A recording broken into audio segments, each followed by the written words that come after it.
Presidente, Sr. Ministro, Sr. Secretário de Estado, Senhoras e Senhores Deputados. Sr. Ministro, eu terei 7 questões, não demorando mais do que 1 minuto em cada questão. Peço-lhe também essa gestão de tempo, mas antes das questões tinha um aspecto que lhe queria frisar. No debate de há 3 semanas, quer aqui na COF, quer no plenário, o Sr. Ministro e o Sr. Primeiro-Ministro acusaram o PSD de ter sido contra o aumento do salário mínimo durante a campanha, de ser contra o aumento do salário mínimo. Sucede que nesse dia, 29 de abril deste ano, o Polígrafo fez um fact-check, debate ao Costa acusa, PSD esteve contra a subida do salário mínimo nacional durante toda a campanha eleitoral, tem razão, e a resposta é falso. Eu vou pedir aos serviços que entreguem o fact-check ao Sr. Ministro e uma segunda cópia que lhe peço ao obséquio de entregar ao Sr. Primeiro-Ministro, para que o debate possa decorrer sem argumentos que não são verdade. A primeira questão que lhe queria colocar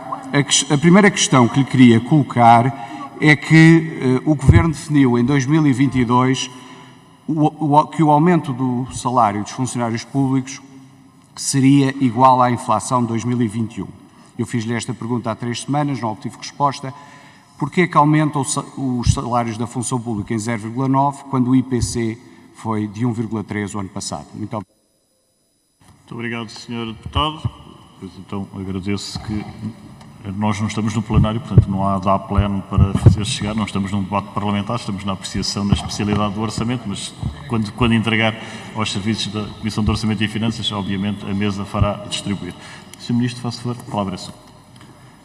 Muito obrigado, Sr. Deputado. Sr. Deputado, eu aconselho a rever o registro do último debate que aqui tivemos, porque eu falo, posso cometer erros naturalmente, mas falo poucos, mas falo sempre com bastante rigor nas afirmações que faço, procuro fazê-lo. E aquilo que disse, mantenho rigorosamente, é que quem verdadeiramente era contra a política do aumento do salário mínimo não foi tanto o líder do seu partido, foi o Sr. Deputado. O Sr. Deputado é que, aliás, é pública, está em registro a entrevista que deu, quando questionado diretamente sobre a política de aumento de salário mínimo, disse que não faria um aumento daquela dimensão, que 50 euros no aumento do salário mínimo era claramente excessivo e remeteria um aumento do salário mínimo para um valor que seria um aumento relativo à produtividade. Isso foi o que o senhor... Não foi inflação, peço desculpa, foi... claramente disse que o aumento era muito superior ao da produtividade e não disse mais nada naquela declaração. Tem que ir rever as suas palavras. Aliás, eu conheço se calhar melhor as suas que o seu próprio deputado. E por isso significa que não vale a pena vir agora transformar no discurso político do PSD, que o grande defensor do rendimento das famílias, hoje aliás com uma nova proposta sobre o rendimento das famílias, quem, ainda há muito pouco tempo atrás, era contra um dos principais instrumentos de apoio ao rendimento das famílias, que por vontade do PSD não estava em vigor, que tinha sido o aumento do salário mínimo nacional. E aquilo que eu disse, mantenho na íntegra. Aliás, até tive a precisão de acrescentar que o seu líder, talvez embaraçado com as declarações que o seu deputado tinha feito à época, veio depois corrigir a fórmula dizendo que o salário mínimo deveria ser a inflação mais a produtividade mais qualquer coisinha. Bom, mas fê-lo de uma forma, aliás, de uma forma que deixou toda a gente convencida da reserva mental com que o PSD estava a encarar a política de rendimentos. E por isso, Sr. Deputado, mantenhamos uma coisa boa no debate político, que é assumir com clareza as nossas diferenças ideológicas. E, de facto, no programa do PSD nunca esteve a política de aumento de rendimentos como um elemento central do processo de recuperação económica do país e de crescimento. É defensável. Na minha opinião, não concordo, mas é essa opinião. O que não pode é, passado pouco tempo, vir acusar o Partido Socialista de não fazer o suficiente numa linha que o seu deputado era contra que se seguisse. Foi isso que eu sublinhei. E, por isso, dou-lhe também a resposta relativamente à política de aumentos. O Governo definiu uma política relativamente ao ano de 2021, melhor, dos aumentos em 22 relativamente à inflação que tinha sido estimada que ocorresse no ano de 2021, tenho sublinhado que estamos num contexto significativo de incerteza e que nós procuramos concentrar os nossos esforços fundamentalmente em políticas e medidas que sirvam transversalmente a todos os portugueses, incluindo também os trabalhadores da administração pública. E isto é válido nas medidas de mitigação do aumento dos preços dos combustíveis, como é válido nas medidas do IRS, como é válido num conjunto amplo de medidas, e assim continuaremos. Muito obrigado. Muito obrigado, Sr. Ministro. Na palavra ainda, Sr. Deputado Joaquim. Muito obrigado. Eu penso que ainda não estou assim tão velho para não me lembrar das minhas declarações e sugiro que leia o programa do PST. Repare que não me respondeu à questão de porquê 0,9 e 1,3, mas vamos avançar e vamos avançar para a inflação de 22. No debate que tivemos há 3 semanas ainda não conhecíamos os números de abril. Sabemos agora que a inflação mensal em abril foi 7,2 e a inflação subjacente, isto é a inflação sem bens alimentares e energéticos, foi 5. E eu convido-o a fazer o mesmo exercício que fiz há 3 semanas. Se os preços não aumentarem entre 1 de maio e 31 de dezembro, a inflação será de 6%, e se os preços aumentarem 0,5% ao mês, que foi o aumento de fevereiro, até ao final do ano, a inflação será de 7,3%. Este aspecto é tão relevante que a própria UTAU, no seu segundo relatório, já o inclui. E a Presidente do Conselho de Finanças Públicas disse ontem aqui na COF que a previsão de inflação do Governo já estava ultrapassada. E eu pergunto-lhe se mantém a confiança na sua previsão de inflação de 3,7%. Obrigado. Muito obrigado, Sr. Deputado. Sr. Ministro das Finanças, faz favor.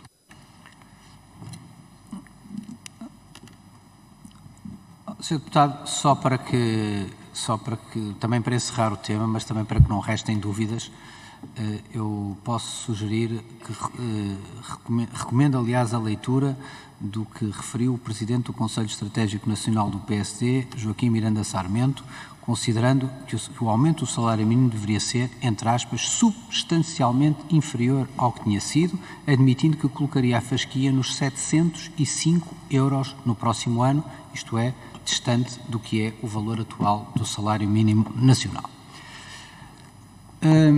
Relativamente à questão que coloca, Sr. Deputado, nós, como sublinhei no início do debate orçamental, nós vivemos num tempo de incerteza e o Sr. Deputado fala hoje dos dados da inflação, mas talvez deve ter sido por falta de tempo, que não referiu que todas as críticas que eu ouvi da bancada do PSD quanto a excesso de otimismo nas previsões do crescimento, afinal, pelos dados das últimas projeções, parece que vem confirmar, ou pelo menos dar robustez às projeções que o Governo fez relativamente ao crescimento económico ao longo deste ano. Posso dizer é que nós estamos neste contexto de incerteza, nomeadamente relativamente ao andamento da inflação, que aliás o número projetado era o número que o Conselho de Finanças Públicas estimava relativamente à inflação, que o Banco de Portugal também estimava relativamente à inflação, e nós veremos, creio que a questão fundamental quanto ao andamento da inflação é se nós nos encontraremos numa situação de estarmos no topo relativamente ao valor de aumento e a partir daqui assistiremos a um processo de alguma estabilização e depois descida, ou se este processo vai ser mais lento relativamente à descida do que aquilo que se aguardava. Porque, consoante um ou outro, naturalmente que isso implicará o andamento da política económica, em particular na segunda metade deste ano. Muito obrigado.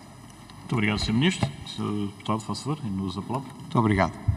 No debate que tivemos há 3 semanas, perguntei-lhe sobre as regras orçamentais europeias, disse-me que o Governo português defenderá a manutenção da suspensão das regras em 23, uma posição que me parece equilibrada e sensata, mas pergunto-lhe, caso essa posição não vença, se o Governo português tem já uma posição sobre aquilo que vai defender em matéria de regras orçamentais europeias e as suas metodologias, se sim, se tem disponibilidade para as discutir connosco, se não, quando é que pensa ter essa proposta terminada? Muito obrigado, Sr. Deputado. Sr. Ministro, faz favor. Muito obrigado. Há neste momento 2 tempos diferentes no debate no espaço europeu. Há o primeiro tempo que correrá no mês de maio, junho, relativamente à decisão da Comissão sobre as regras para o próximo ano, e creio que essa decisão vai também condicionar o andamento do debate relativamente às mudanças em matéria de regras de fundo. Já transmiti a posição do Governo português relativamente à prorrogação da excepcionalidade, também transmiti a posição do Governo português pelo facto de querermos orientar a política para o caso, ou protegendo o país para o caso dessa excepcionalidade não vir a acontecer, e é assim que continuaremos. Relativamente ao debate futuro, naturalmente, procuraremos, aliás, neste Parlamento, obter o maior consenso nacional na defesa de uma posição portuguesa, porque de facto são matérias que transcendem, neste caso não uma legislatura, mas muito provavelmente várias legislaturas, dada a rigidez que estes mecanismos têm no que é a conformação das políticas no espaço da zona euro. Muito obrigado. Muito obrigado, Sr. Ministro. Ainda uso a palavra, Sr. Deputado Joaquim Miranda Sá. Muito obrigado. Gostaria agora de falar do englobamento das mais-valias no último escalão. Nós sabemos que a receita prevista são 10 milhões de euros, tem sido objeto de crítica de alguns agentes do mercado, nomeadamente a Euronext. Sabemos da necessidade que o país tem em aumentar a poupança e fomentar o mercado de capitais. Sabemos também que os investidores tomam as suas decisões na taxa marginal efetiva e sabemos também que esta solução agrava não só essa taxa marginal efetiva, como agrava o problema de dupla tributação económica que os lucros e dividendos têm. Portanto, eu queria lhe perguntar se o Governo fez algum estudo, alguma análise do impacto que esta medida pode ter no mercado de capitais e nas poupanças, para podermos olhar para o trade-off entre os 10 milhões de euros de receita e esse eventual impacto da medida. Muito obrigado, Sr. Deputado. Sr. Ministro das Finanças, faz favor. Sr. Deputado, esta medida constava no Orçamento de Estado que foi aqui chumbado no Parlamento e constava e fazia parte de um conjunto de medidas que, aliás, tinham sido acordadas com os partidos à esquerda do Partido Socialista e decidimos, naturalmente, pela manutenção da sua inclusão. Eu posiciono-me no campo de quem nem diaboliza nem considera miraculosa uma medida desta natureza. Trata-se de uma densificação do nosso regime de IRS para uma área que não exclusivamente os rendimentos de trabalho, na medida em matéria de englobamento. Não lhe atribuo nenhum risco particular sobre a atratividade do país relativamente ao investimento estrangeiro. Aliás, trata-se de uma medida circunscrita em investimentos de carteira, não em investimentos de médio prazo, a partir nem de médio, pouco mais do curto prazo, são alcançados e sublinho um aspecto que parece que tem passado um pouco à margem do debate. Nós estamos a falar de mais-valias em sede de IRS, não estamos a falar de tributação em sede de IRC. Por isso, é um passo que estava definido, que nós manteremos e avaliaremos ao longo deste ano o seu efeito, o seu impacto, mas não a considero nem a solução milagrosa relativamente à equidade da tributação entre capital e trabalho, também não a considero a solução que afaste o investimento, porque senão, obviamente, também não a tomaríamos. Muito obrigado. Muito obrigado, Sr. Ministro. Sr. Deputado, faz favor. Muito obrigado, mas calculo que não haja nenhum estudo, embora aí a responsabilidade maior seja, de facto, do seu antecessor. Gostaria também de falar da alteração de escalões de IRS. O Sr. Ministro seguramente leu o relatório do Conselho de Finanças Públicas e o quadro 4 desse relatório é bastante explicativo sobre o impacto da alteração de escalões de IRS. No decil 10, ou seja, nos 10% com maiores rendimentos, a medida poupa 60 milhões de euros, no decil 7, 10 milhões, no decil 5 já só poupa 1,8 e abaixo do decil 5 é próximo de zero, e mesmo a redução relativa, não apenas os valores absolutos, mas a redução relativa é bastante maior nos decilos superiores. Não considera que este desdobramento de escalões, junto com a não atualização dos outros escalões, prejudica quer a progressividade, quer a redistribuição do imposto? Senhor Ministro, faz favor.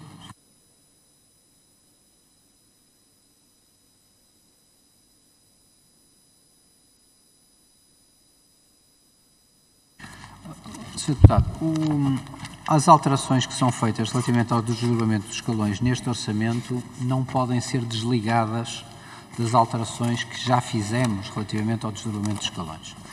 Porque as alterações agora feitas complementam as alterações que já tinham sido feitas relativamente ao desdobramento dos escalões, quando se passou dos 5 escalões para os 7 e agora dos 7 para os 9, era o anterior. E essa leitura conjunta mostra um quadro diferente do quadro que o Sr. Deputado referiu, porque mostra precisamente uma acumulação dos benefícios relativamente aos primeiros escalões de IRS. O que acontece é que estes foram alvo da atenção prioritária da primeira revisão, da passagem dos 5 para os 7 e à frente relativamente aos restantes. E por isso o global do impacto da reforma, da alteração feita no IRS, consubstancia um ganho significativo e mais concentrado sobre os escalões mais baixos do IRS, como é o objetivo de uma política progressista. Muito obrigado. Muito obrigado, Sr. Ministro. O Governo já não dispõe de tempo, mas o Grupo Parlamentar do PSD sim, e, portanto, o Sr. Deputado faça. Eu tenho ainda mais 2 questões. Uma tem a ver com a dívida pública. O Partido Socialista e o Bloco de Esquerda, em 2017, apresentaram um relatório de sustentabilidade da dívida pública que defendiam a redução das maturidades e dos depósitos. O Governo, felizmente, não seguiu essa recomendação, manteve a maturidade, felizmente, não seguiu essa recomendação, manteve a duration da dívida pública e os depósitos. A pergunta que tenho é qual vai ser a estratégia da dívida pública, considerando que as taxas de juros estão a subir e, por outro lado, a política monetária do BCE vai contribuir para a subida das taxas de juros e pode contribuir também para um agravamento dos spreads face à dívida da Alemanha. A última questão que tenho é como é que pode o Governo falar de consolidação orçamental e de contas certas se o Conselho de Finanças Públicas estima um agravamento do déficit estrutural e uma redução do saldo primário estrutural. O próprio Conselho de Finanças Públicas que identifica a política orçamental como expansionista procíclica e a UTAU diz inação sobre as causas permanentes do desequilíbrio estrutural das finanças públicas e diz no seu relatório de ontem a navegação orçamental à vista, que é o que o desmantelamento do enquadramento de regras prudenciais de médio prazo provoca, é um regresso perigoso ao passado que até parece acontecer ignorando as lições dolorosas suportadas pelos portugueses na crise das suas finanças coletivas entre 2010 e 2014. Muito obrigado.